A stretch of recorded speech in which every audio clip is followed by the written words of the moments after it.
I'd like to devote some time tonight to the Rotherhithe Bridge. Now that the idea of the bridge is settled and the money has been secured, the key thing about it is the design. Quite rightly, residents want something that is both attractive and practical. Many members will have seen the CGI clip of a proposed design from local Southwark architects Reform, who are based just down on Union Street.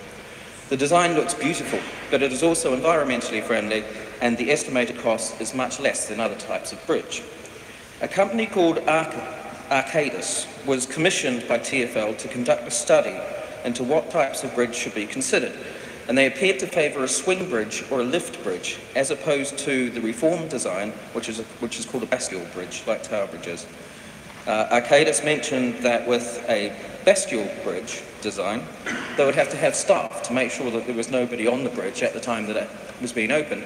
But actually, it doesn't matter what type of bridge you have. You'll need to make sure there's nobody on it when it opens. Assembly member Caroline Pidgeon wrote to TfL's General Counsel about the Arcadis report, and she received a reply yesterday. Caroline has been told that TfL are, quote, genuinely open to options, close quote. So we're hopeful that the Reform design is now back in the running. It's my understanding that TfL are going to ask Southwark to gift the land for where the bridge lands onto the peninsula. If they're going to do that, I'll be horrified if they then ruled out a potential local design. If we're going to have cycle and pedestrian bridge, then we'd better have access to cycles. And I note the news this week that Councillor Wingfield has signed an agreement with dockless cycle hire companies, Offo and Mobike, if I've said that right. The downside of this model is that some riders have been really thoughtless in the way they end their hire. And outside my own home last evening, there were 3 bikes that were just left abandoned on the footpath. They're not parking them to the side. Dockless bikes should complement, but not substitute, the London cycle hire scheme. Southwark is still a docking station desert.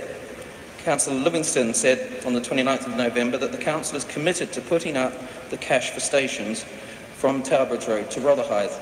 This seems to have stalled now, and perhaps Councillor Wingfield could update us on the progress with this. I trust the Rotherhithe Bridge continues to get cross-party support, and the Reform design that locals want prevails.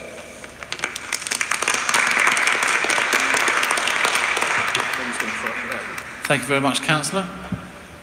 I could invite Mark Williams, followed by Yasmin Ali. Oh, beg your pardon, David Hunt.